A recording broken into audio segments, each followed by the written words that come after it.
Stuart Nash cooperates with review following email scandal. Could a second Waitemata Harbour crossing be fast-tracked? And how the $18 million Cyclone Gabrielle disaster funds being spent.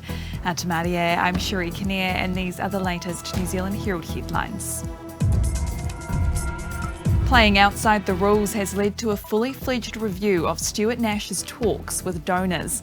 It's after revelations he discussed a confidential cabinet decision with two former donors in March 2020 who had a commercial interest in it.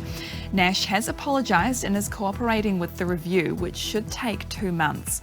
Former Labour staffer Kane Thompson says the Prime Minister had repeatedly asked for Nash's assurances that his previous slip-ups were isolated incidents. Chris comes in now and he has no choice but to say, okay, well, you've given me assurances before. I need to look into your communications with any donors from the past just to give an assurance that that was the end of it. The completion date for another crossing for Auckland's Waitemata Harbour is being brought forward. The Prime Minister will make the announcement when he meets with city business leaders later this morning. Chris Hipkins will reveal the proposed completion date, expected to move it from the 2040s to the 2020s. He'll lay out 5 options for the new crossing, probably a tunnel, and the ways they would link up with the Auckland Light Rail. We'll bring that announcement to you live at around 9:30 on the Herald's website, Facebook and YouTube. More than 50 complaints have been made to the Commerce Commission over Fuller's 360's ferry services to and from Waiheke Island. Waiheke residents say they've had people miss flights, operations, dental appointments, trains, weddings, funerals and family reunions because of cancellations.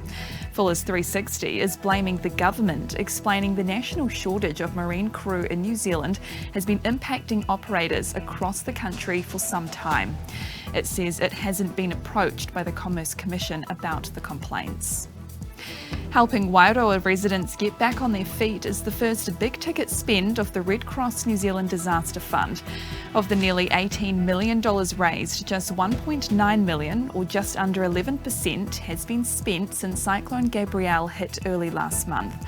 It includes a $1.1 million contribution to the Wairoa District Council to help those living in yellow-stickered homes to restore them. Wairoa Mayor Craig Little says the money's being spent well. That's going to help us a lot. We're obviously not there yet, but just reassuring for the people that the people of New Zealand love us, because the people here are struggling still. And the melting of Antarctica's ice sheets could put surrounding deep currents on a path to collapse. A just-published landmark study warns that continuing high emissions could send enough meltwater into the ocean to slow the globally critical circulation of deep water around the frozen continent.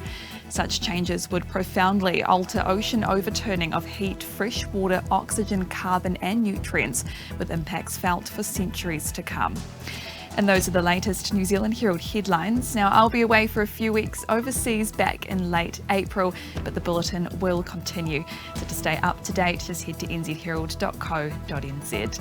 Kia pai te rā.